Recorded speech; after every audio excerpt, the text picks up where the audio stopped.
Hi, Erin. Hello. How are you? Good. How are you? I'm great, great. Thank you for joining us today. Of course. Thanks for having me. Yeah, I'm very excited to have you on and share tips about tidying up small spaces. Yes. I know, I live in Brooklyn. Sorry, my dog is here and he's taken an interest in my tripod. So let me see if I could do this. Maybe I'll introduce you guys Yeah, that's a good because that because if you can't, there he is. Oh. This is Ford. So he's our quarantine puppy. So maybe if he stays on the bed, he'll be okay. Sorry about that. Thank you. So why don't I start to tell everyone a little bit about you, but how about you introduce yourself and yeah, just we would like to meet you. Sure, sure. So I'm a certified KonMari consultant and a mom of two boys. They're 7 and 5.5. And I live in southern New Jersey, about 10 minutes outside of Philadelphia. And before I was a KonMari consultant, I had a variety of jobs. I worked on cruise ships, which was pretty exciting. Also, in college, lived in dorms and then abroad for several semesters. So I kind of learned how to live in tight quarters with sometimes roommates and very small things allotted to use. Sometimes we were just given a closet and maybe one drawer. So Right. I feel like that combined with some of my other work experiences and my always love of and passion for organizing and tidying has kind of led me to this point. Thank you for sharing that. Yeah, I think those of you who don't know, I have two boys. They just turned 7 and 12. And, since I've been organizing, I realize how important it is to incorporate the KonMari method and the principles Mm-hmm. into not just tidying, but also in parenting. Oh, I see a spinning thing. I hope our connection is okay. Um, and so today, I think, we have some very important questions about tidying small spaces when living with kids, because kids have so many clothes and toys and books. So, what tips do you have to help people with small spaces to deal with that? Sure. So our house isn't necessarily small, but it is old. So the older homes in our Okay. area were kind of built in the 60s or even way older than that. And so there's not a lot of big closet spaces. The bedrooms tend to be small. Sometimes there's not a linen closet. The kitchens are very small. So it's hard to Mm-hmm. figure out where to put things.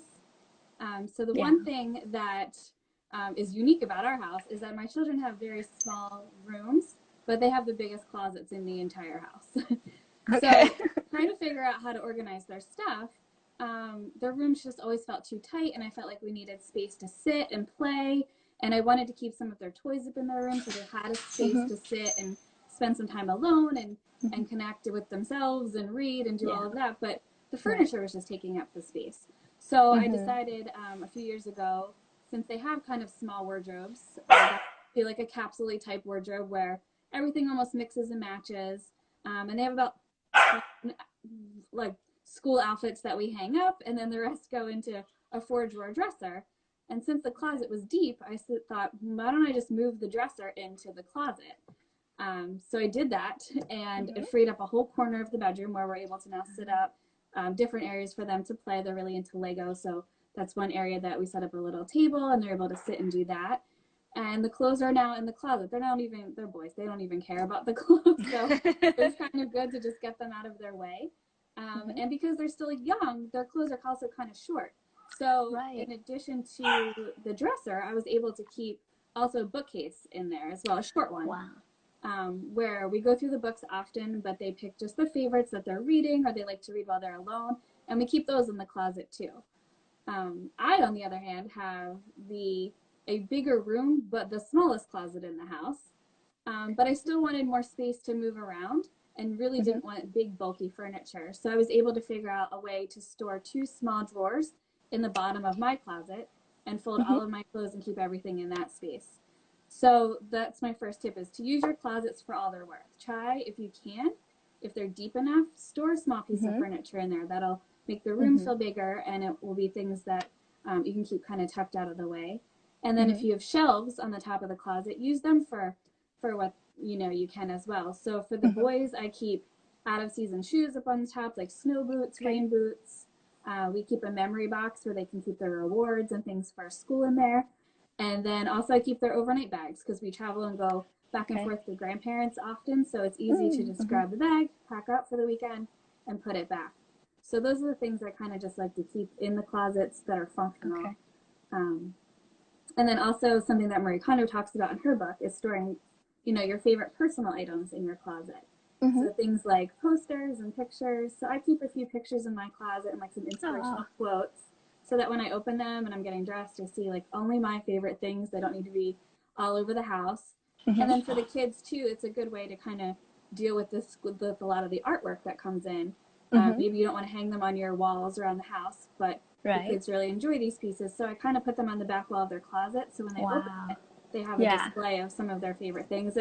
And we one time hung a cork board in the back and played around with that, but that snagged on the clothes, so that didn't work. But that could work if you have the space to not, have the clothes snag on maybe that. clips or something. So those are the closet is where I really focus in on when I'm working with clients, and how can we maximize the space in this closet and make it super functional. That's such a great tip. I mean, you really maximized it. It feels like everything for your child is all inside and you can just close the door and you have all this space. I think that's great. I actually also put 2 small dressers in my closet too for the sweaters and things out of the way. And I like the top of the dresser becomes like a shelf space. So you can put a tray, maybe put some accessories in there too. And I think it's so important, when we don't want to see, excuse me, visual clutter, and when you clear that space and now you can play, like you're saying, playing Legos. Like my kids, we fold our clothes on the rug. So having that space to spread out, it's great. Sometimes it's just nice to be able to play games on the floor, just sitting on the floor, if you don't want to sit at the dining table, which feels a little more formal when we're on the floor. We like to put pillows around, so that just makes it another great area to bond with your kids. Yes. So it's not just about organizing, but also spending quality time together. Absolutely, yeah. Okay. So another question is, you had mentioned putting some out of season things on the top shelf. We have, a lot of families, if they want to have another child, or they have some clothes that are hand-me-downs, but it's not time for that yet. Do you have any tips for that on where to store those? Yeah. So this is something that we've tried in our house, and it works because having an older son and a younger son, we definitely have hand-me-downs. And we also in the beginning had a lot of baby clothes that we were gifted that they weren't quite ready to fit into. So my tip is to use your underbed storage. Now, normally I don't really advocate for underbed storage because I feel like it's a lot of out of sight, out of mind, and those items don't really get used. But in kids' rooms, I think there's 2 great things to store under the bed. And the first one is extra bedding for their bed. Whether it's a crib, a toddler, any size bed. We have basically no linen closet in our bathroom. So we had the sheets and they were in another room and a cabinet. And if you're a parent and you've had to change sheets in the middle of the night, you know that it can be a nightmare to find the and be quiet and not wake the whole house up and all of that. So that's when I realized, and I started this with a crib. So even though I say under bed, it could be under the crib because there is space under there and in most models. To get one small bin and store an extra mattress protector, a set of sheets for that bed, and maybe an extra blanket. And it's all right there. So when I do laundry, it actually helps because I say, today's sheet day. I take the sheets off, I pull the bin out, I put the new ones on right away, wash the other ones, and then those go back under the bed. Perfect. So that's one thing that I like to store under the bed. And then along with that is the clothes that they've outgrown. So depending on how many sizes you're talking about, you probably wouldn't want a bin for each size if you have a lot of different sizes, but I do try to keep them organized by size and even kind of labeled, like here's size 6 and then here's size 7 and then here's size 8, and I try to just keep them in flat bins that we can pull in and out. I've obviously sorted them before they go in there just to make sure everything's in good shape and we want to use it. For my younger son, And then it's all labeled. So then when I need to Okay. shop for him, when he goes up a size, we can look and Hmm. see what we need and what Hmm. we already have. And it kind of reduces us having to buy duplicates as well. Hmm.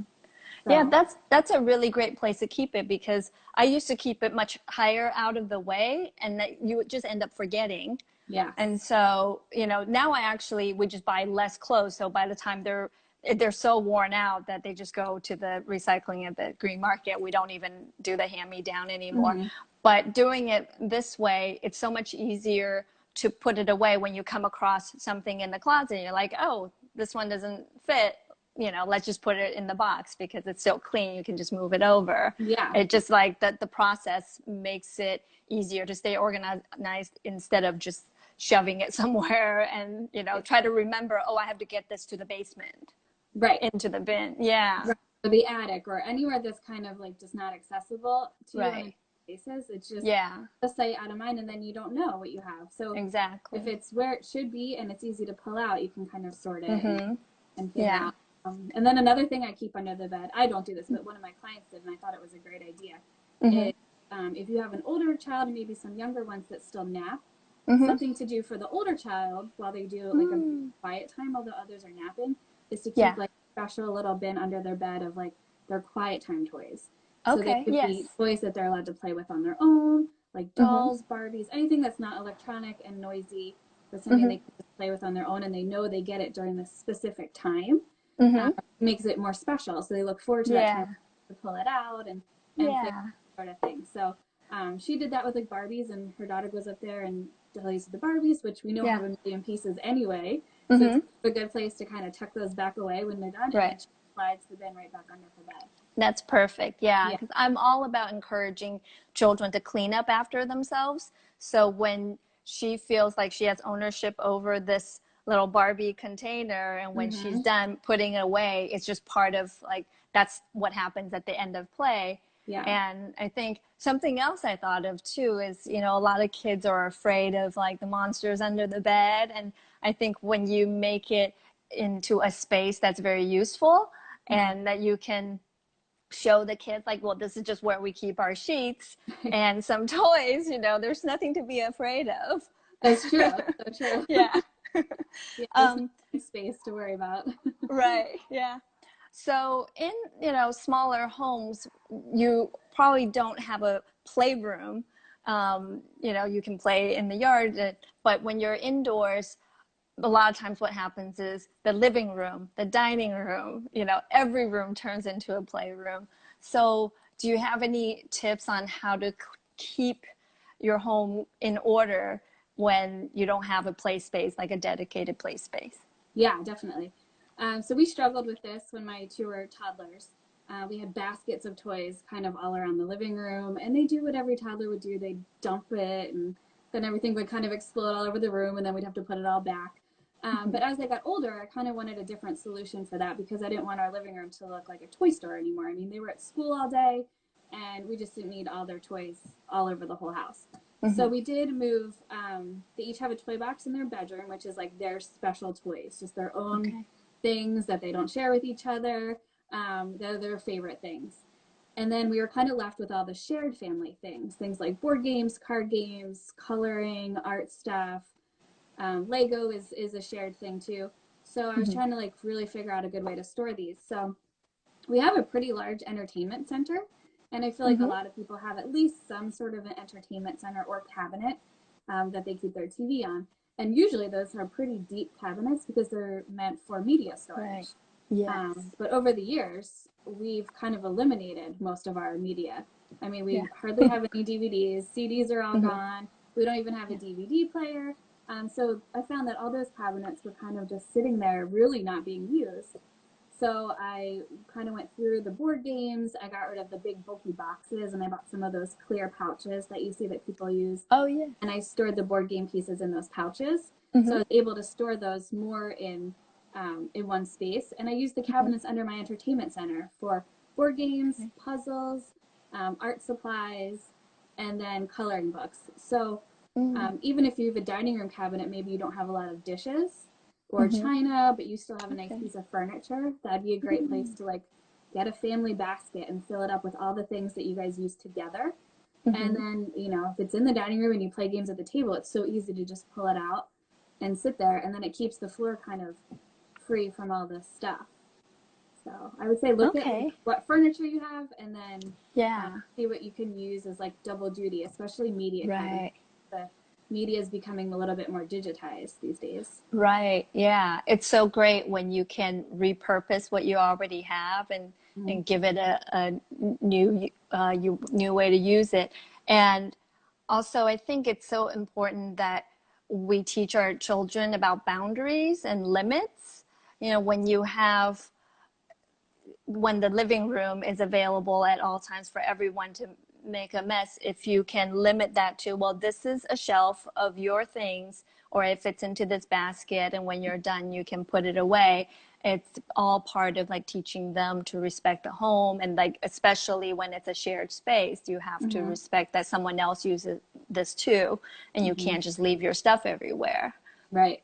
So yeah, so these share space, like in your bedroom, you can make a mess. You just have to clean it up afterwards. But you know, when it's a shared space, you have to care about how the other people in your family feels.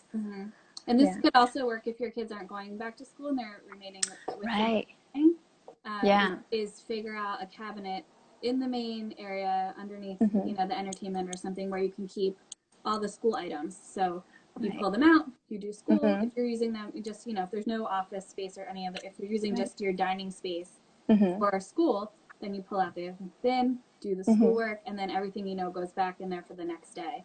And it kind of keeps that organized as well. Yeah, you bring up about a good point, because like our kids are going to be doing remote learning 100%. I'm seeing more and more people going into homeschooling and getting supplies for that, and setting up their homes.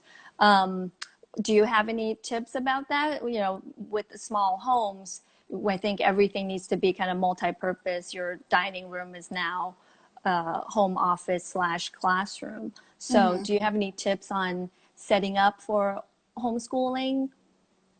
The one thing we did is actually a few years ago, we got them each small desks.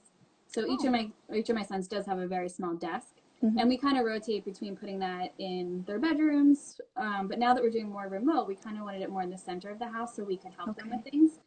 So we're using them kind of in this little sunroom off of our living room.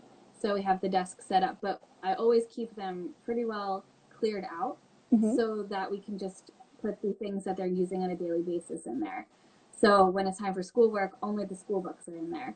But I also ended up getting like an art supply cart with several drawers, so we can store all of the essential things in there. So the first drawer I did like pencils, and then we did blank paper and all the things they need that's age appropriate.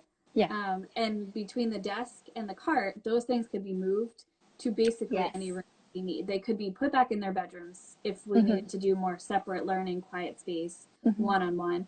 If they're doing things together, they're really small. They can be moved and put in the same room. So I just think of a designated space, think of the best place where you can work that's limited of distractions. You know, maybe not have a ton of toys around if you're doing remote learning. You don't want the distraction. So that's what we did. They sort of had like a little play area, but we kind of transitioned that into our school room for now. Yeah, I think I love using carts. I always tell parents to get for toys a hamper with wheels on it, because kids just love wheeling things around. So instead of going to pick up toys and putting it into a basket or a container, it's more fun for them to wheel this hamper around like they're going shopping. And you can make it into a game like that, where it's just like, okay, it's, you know, time to go shop for your own favorite toys, and they can put them in the basket. And then if your home has already, you've already tidied it, then you have a space in a closet or something. You just wheel it in there and close the door, and everything is put away. Okay. So since we've been home a lot, like, have you been doing any kind of virtual tidying, or are you still seeing clients in their homes? I'm doing, I did a few virtual sessions, and some were very successful and some were a little bit more challenging. I found Mm-hmm. it's a little bit challenging to uh, say, oh, put this over there. Oh, it doesn't fit. Okay, let me think again without knowing, like, spatially. The spatial issue was my problem. Mm-hmm. But I was able to help a lot of people kind of get started and come up with Mm-hmm. a game plan. So I did Okay. more of like consulting where I Okay. have them send me pictures. We did a virtual tour of the home, and then I would come up with ideas and solutions for that. But they would do the majority of the actual tidying, and I made myself available for questions and things in between. Mm-hmm. I am looking to go back into clients' homes. I just Mm-hmm. haven't started up yet, and now with Okay. the remote learning starting up in Yeah. a month or so. I know I'll be home with my kids, so I'm not sure, how much time a week I'm going to be able to allot. Maybe it'll be more of an evening or weekend model. Mm-hmm. But I don't know. But I have had a lot of requests. I feel like people are Okay. home and Yes. feeling like, okay, it's time. We've been home for months now, Yeah. and I need to get a handle on things, and they're looking for help. So yeah, I'm Okay. So, looking to help as many people as I can. yeah. Uh, okay. So I think we're coming up on the half hour mark. I think if you had one tip for someone who's afraid to start now, they have a small home, they Mhm. feel like the walls are closing in on them and they don't know where to begin, like what's the one suggestion you have for them to kind of start tidying and getting over that fear? I think it kind of falls back to the KonMari method is pick a category and start there. And if it's clothes, it's clothes. But I feel like a lot of people get hung up on wanting to have like these perfect storage systems. Mm-hmm. And I think with small spaces, you really need to focus on the space that you're allotted. Mm-hmm. And so as you're sorting your clothes, kind of make that your mission. Like, I'm going to get everything sorted so that it fits in this closet. Mm-hmm. And same with like the kitchen. If you have a small kitchen, but you have a lot of small appliance or a lot of appliances that don't really fit, work with the space you're given Mm-hmm. and kind of keep that in mind as you're sorting your items and, give yourself kind of like guidelines. Like, it has to fit Mm-hmm. in this cabinet, Yeah.